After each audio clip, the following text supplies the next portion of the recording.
So in this episode of Book of the Beast, we're going to be going over Killa cans. And oh wow, they really beat the crap out of Killa cans with the Nerf hammer. They got a huge price increase.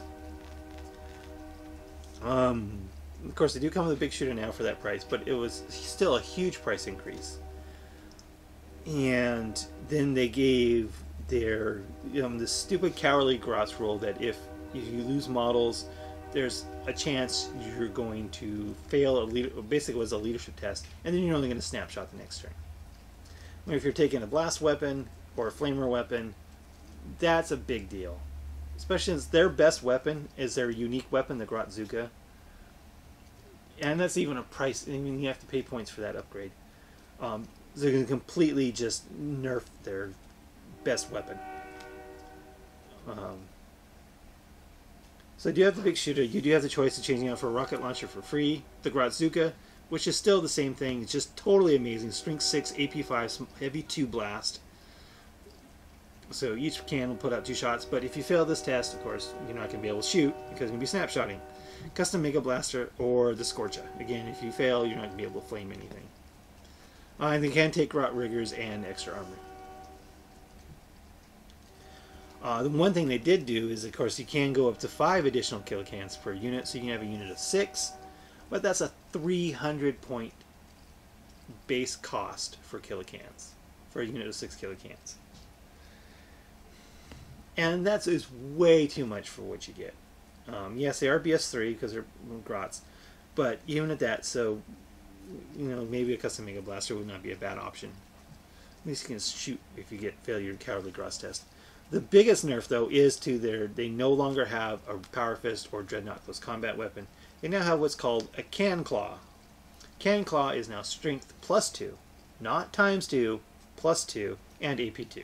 So they are Strength 7, AP2 in close combat, which is just horrible.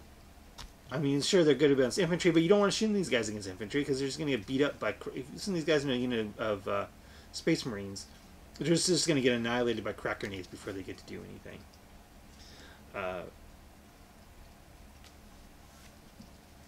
least they don't have to suffer. At least they're going to be running at Initiative 2. But there's no reason for it to nerf their close combat weapon. Now they're completely useless against Land Raiders, which was one of their best roles, was to go up and hit on Land Raiders. And they're only okay against, Lehman Russes with their Rare 11. And so they're only good against light vehicles. And you've already got so much in this book that's good against light vehicles for way less. I'd so much rather take 300 points of Ludas than 300 points of Killa cans. And they're going to do so much more against the good target. The same things that these things are going to be good at. The Ludas are just going to be better. And they're the same slot. So they're overpriced. Their close combat has been nerfed. And they have the chance to fail a leadership test.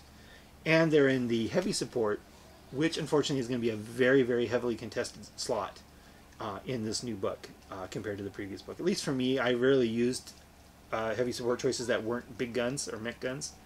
But now in this new book, the heavy supports are going to be much, much more contested. And the Killa cans just don't stack up to anything else in this book in the heavy support slots. I do like you can go up to 6 units per model, or 6 models per unit, but at 300 points, or 330 if you take the Grotzukas, that is a lot of points. And they're just not worth it. If the price, everything else being equal, if the prices stayed the same, it'd be a lot. It'd be different. But that huge price increase just makes these guys just such a bad choice compared to other things in the same heavy support slots.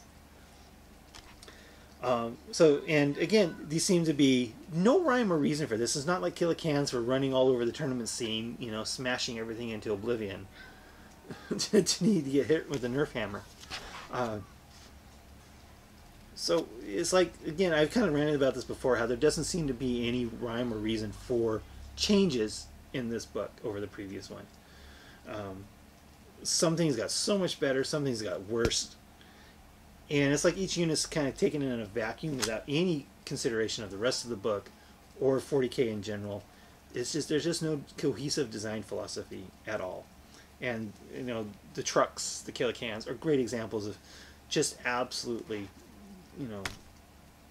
nerfing units to the point of just no fun to play with.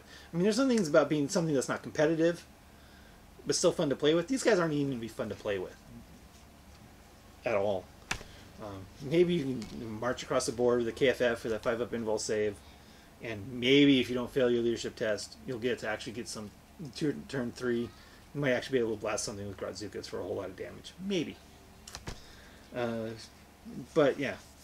So I'm really disappointed in the Killa cans. I don't think they're a good unit. I don't think they're a viable unit. They're not going to even be a fun unit. They're just basically a waste of a data slate. So that's my opinion on Killa cans.